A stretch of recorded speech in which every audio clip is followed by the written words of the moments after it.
जब उसको डिस्क्वालीफाई किया गया, विनेश या नहीं, लेकिन ऐसा लगा जैसे हमें चाकू घुसेड़ दिया गया। क्या व्यवस्था थी सर कि उसका वेट बढ़ गया, पता ही नहीं लगा सिस्टम के लोगों को। क्या बेवकूफी की गई है, ये सोचने का विषय है सर। ये बहुत महत्वपूर्ण देश की बेटी का मामला है।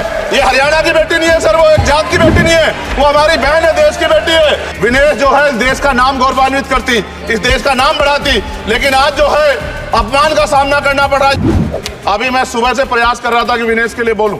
जब उसको डिस्क्वालीफाई किया गया, विनेश या नहीं, लेकिन ऐसा लगा जैसे हमें चाकू घुसेड़ दिया गया।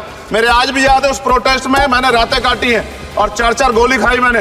ये देश की अस्मिता से जुड़ा मामला था, पर हमारी मांग ये थी कि सरकार स्टैंड क्लियर कर दे, तब भी सुनवाई नहीं की गई। जब मंत्री बोलने आए तो हमने उनसे कहा कि हमें कुछ इन्फॉर्मेशन चाहिए, उस पर बात नहीं हुई। सवाल ये है सर, एक गोल्ड हमारे लिए आ रहा था, और जब ये गोल्ड आता देश गौरवान्वित होता। और क्या व्यवस्था थी सर कि उसका वेट बढ़ गया, पता ही नहीं लगा सिस्टम के लोगों को। क्या बेवकूफी की गई है, ये सोचने का विषय है सर। ये बहुत महत्वपूर्ण देश की बेटी का मामला है। ये हरियाणा की बेटी नहीं है सर, वो एक जात की बेटी नहीं है, वो हमारी बहन है, देश की बेटी है। और आपने क्या किया हरियाणा के साथ? आपने हरियाणा का बजट कम किया, जबकि सबसे ज्यादा मेडल हरियाणा लेके आता है। ये गलत है सर, ये धोखा है। हमें इस बात की तकलीफ है कि विनेश जो है देश का नाम गौरवान्वित करती, इस देश का नाम बढ़ाती, लेकिन आज जो है अपमान का सामना करना पड़ रहा है। जब हमारे हितों की बात होगी हम जो है समझौता कर सकते हैं, लेकिन जब देश के हितों की बात होगी, बाबा साहब अम्बेडकर ने कहा था हम प्रथम और अंत्य भारतीय हैं। जब देश हितों की बात होगी, महिला हितों की बात होगी, महिला सम्मान की बात होगी, हर हम कीमत चुका देंगे। सरकार के मंत्री ने क्या कहा कि हमने इतने पैसे दिए, एहसान क्या क्या खैरात दी क्या आपने कोई? खत्म कर रहा हूं सर, खैरात दी क्या आपने कोई? इससे ज्यादा पैसे हम आपको दे देंगे, लेकिन आपको चाहिए था कि इस मामले को संभालते और देश का सम्मान बढ़ाते। आपने लापरवाही बरती, इसका खामियाजा हमें भुगतना पड़ा। मैं आपसे आग्रह करूंगा कि जब वो बेटी देश लौटे सर, जब वो बेटी देश लौटे, रुक जाओ प्लीज वाइंड अप प्लीज। जब वो बेटी देश लौटे, मैं आपसे आग्रह करूंगा कि स्पीकर सर यहां बुला के उसका सम्मान करें। हम सब लोग, वो देश की बेटी है सर, देश के लिए गोल्डन कर गए वो गल है, वो उसका सम्मान यहां किया जाए सर। हमें चाहते हैं किसान मजदूर रात में थक के सो जाते हैं, सपने में देखते हैं कि जीवन बदल रहा है, गरीबी खत्म हो रही है। सुबह जब आंख खुलती है तो लगता है वापस झुका तू है। ऐसा ही इस बार का बजट गरीबों के लिए था। महोदय, मैं अपने क्षेत्र से शुरुआत करूंगा। मेरा क्षेत्र नगीना बाढ़ प्रभावित है, कोई चर्चा नहीं हुई। किसान आम आदमी परेशान है, कोई चर्चा नहीं हुई। गन्ना मिल समय पे पैसा नहीं देती है। गुलदार ने 30 लोगों की जान एक साल में ली है पिछले, कोई फर्क नहीं पड़ता अमीरों को। उद्योग धंधे लगाने कोई बात नहीं हुई। मेडिकल कॉलेज और एम्स के निर्माण की कोई बात नहीं हुई।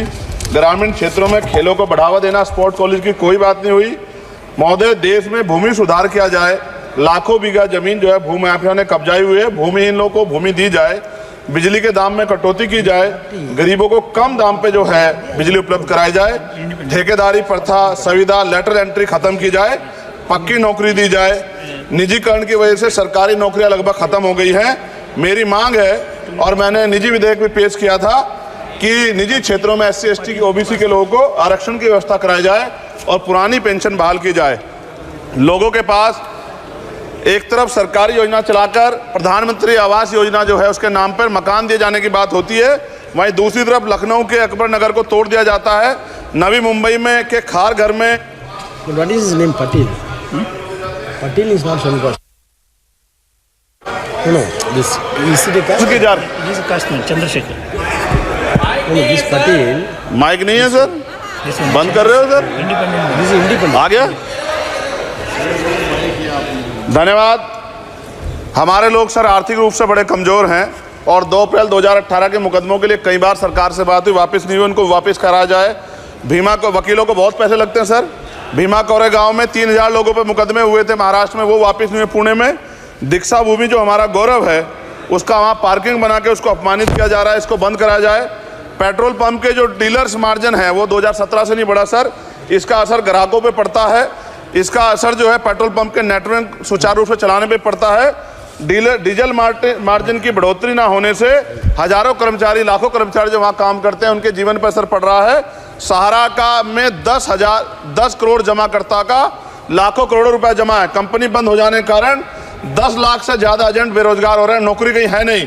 भुगतान ना होने के कारण जमाकर्ताओं के द्वारा एजेंट पर जबरदस्ती भुगतान कराने का दबाव बनाया जा रहा है, जिसके कारण 5000 से ज्यादा एजेंटों ने आत्महत्या कर ली है।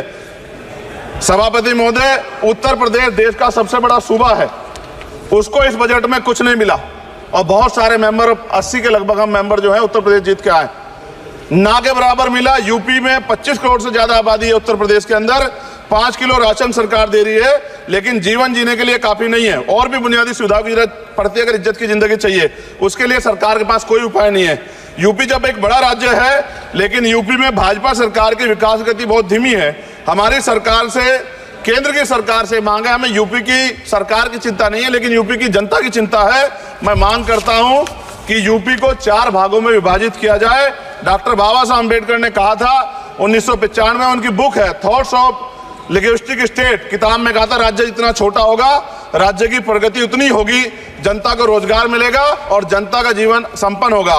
मोदी, एक बात मुझे आपसे कहनी है, आपने भी ये विषय उठाया था जब आप अपनी बात रख रहे थे, शेड्यूल कास्ट के साथ जो धोखा किया गया सुप्रीम कोर्ट के जरिए, आप इस बात को इस तरह समझे, 1.5 साल पहले मैंने मांग की थी, अगर इतना हितैषी हमारे लोग होते तो जब ईडब्ल्यूएस 10% दे सकते हैं तो 5% शेड्यूल कास्ट के उन जातियों को दिया जा सकता था। लेकिन दृढ़ संकल्प और इच्छा शक्ति नहीं है गरीबों के उत्थान की, साथ साथ ओबीसी की जातियां उनको भी दिया जा सकता था। ये जो हमारे साथ खेल किया गया है, ये खेल जो है इसमें बहुत गुस्सा है, सरकार को संज्ञान लेना चाहिए और सत्ता और विपक्ष दोनों जो है अपना स्टैंड क्लियर कर दें, क्योंकि दलित समाज, आदिवासी समाज इसको देख रहा है, वो भूलेगा नहीं, जो उनके गले काटने का काम करेगा उनको भूलेगा नहीं। बहुत बहुत धन्यवाद, आपने बात रखने का मौका दिया।